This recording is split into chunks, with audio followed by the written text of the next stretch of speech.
Hello दोस्तों, आज मैं आपको सुनाने वाली हूँ कि गौतम बुद्ध को ज्ञान की प्राप्ति कैसे हुई। गौतम बुद्ध का जीवन हर किसी के लिए प्रेरणादायी है। गौतम बुद्ध बौद्ध धर्म के प्रवर्तक थे। इनका जन्म 483 ईस्वी पूर्व तथा महापरिनिर्वाण 563 ईस्वी पूर्व में हुआ था। बचपन में उनको राजकुमार सिद्धार्थ के नाम से जाना जाता था। बौद्ध ग्रंथों के अनुसार गौतम बुद्ध के जन्म से 12 वर्ष पूर्व ही एक ऋषि ने भविष्यवाणी की थी कि यह बच्चा या तो एक सार्वभौमिक सम्राट या महान ऋषि बनेगा। 35 वर्ष की आयु में उन्हें ज्ञान की प्राप्ति हुई थी।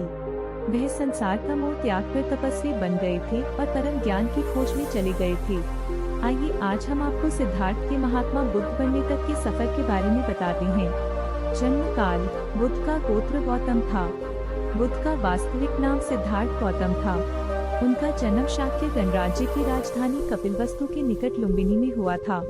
बुद्ध के जन्म के 7 दिन के भीतर ही उनकी माता का देहांत हो गया था। उनका पालन पोषण उनकी मौसी गौतमी ने किया था। शिशु का नाम सिद्धार्थ रखा गया था। शाक्य वंश के राजा शुद्धोधन सिद्धार्थ के पिता थे। सिद्धार्थ के जन्म से पूर्व हुई भविष्यवाणी से परेशान होकर उनके पिता ने उन्हें तपस्वी बनने से रोकने के लिए राजमहल की परिधि में रखा। गौतम राजसी विलासिता में पले बढ़े। बाहरी दुनिया से आक्रांत, नृत्य करने वाली लड़कियों द्वारा मनोरंजन, ब्राह्मणों द्वारा निर्देशन और तीरंदाजी, तलवारबाजी, कुश्ती, तैराकी और दौड़ में प्रशिक्षित किए गए थे। कम उम्र में ही उनका विवाह राजकुमारी यशोधरा से करा दिया गया। दोनों का एक पुत्र भी हुआ जिसका नाम राहुल था। सिद्धार्थ बचपन से ही अत्यंत करुण हृदय वाले थे। वह किसी का भी दुख नहीं देख सकते थे। इतने प्रयासों के बाद भी 21 वर्ष की आयु में उनकी अपने राज्य कपिलवस्तु की गलियों में उनकी दृष्टि 4 दृश्यों पर पड़ी। ये दृश्य थे एक वृद्ध विकलांग व्यक्ति, एक रोगी, एक पार्थिव शरीर और एक साधु। इन 4 दृश्यों को देखकर सिद्धार्थ समझ गए थे कि सबका जन्म होता है, सबको बुढ़ापा आता है, सबको बीमारी होती है और एक दिन सब मृत्यु को प्राप्त होते हैं। इससे व्यथित होकर उन्होंने अपना धनवान जीवन, अपनी पत्नी, पुत्र एवं राजपाट का त्याग करते हुए साधु का जीवन अपना लिया और जन्म, बुढ़ापा, दर्द, बीमारी और मृत्यु से जुड़े सवालों की खोज में निकल गए। सिद्धार्थ ने अपने प्रश्नों के उत्तर ढूंढने शुरू किए। समुचित ध्यान लगा पाने के बाद भी उन्हें इन प्रश्नों के उत्तर नहीं मिले। फिर उन्होंने तपस्या भी की लेकिन अपने प्रश्नों के उत्तर नहीं मिले। इसके बाद कुछ और साथियों के साथ अधिक कठोर तपस्या प्रारंभ की। ऐसे करते हुए 6 वर्ष व्यतीत हो गए। भूख से व्याकुल मृत्यु के निकट पहुंचकर बिना प्रश्नों के उत्तर पाए वह कुछ और करने के बारे में विचार करने लगे थे। एक गांव में भोजन की तलाश में निकल गए, फिर वहां थोड़ा सा भोजन ग्रहण किया।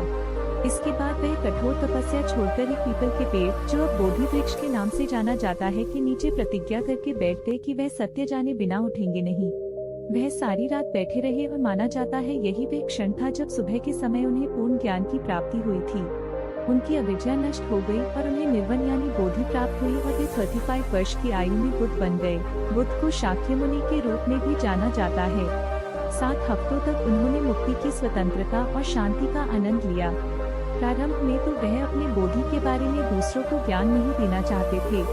बुद्ध का मानना था कि अधिकांश लोगों को समझाना बहुत मुश्किल होगा। मान्यता है कि बुद्ध को स्वयं ब्रह्माजी ने अपने ज्ञान को लोगों तक पहुंचने का आग्रह किया था, फिर वह इस पर सहमत हो गए। इस तरह उन्होंने अपना पहला धर्मोपदेश उत्तर प्रदेश के वाराणसी के पास सारनाथ में अपने पहले मित्रों को दिया था और फिर वहीं से ज्ञान का प्रसार सभी जगह पर करने लगे। ऐसी ही और मजेदार स्टोरी सुनने के लिए इस वीडियो को लाइक करें और चैनल को सब्सक्राइब करें। कमेंट बॉक्स में कमेंट करके जरूर बताएं कि यह कहानी आपको कैसी लगी।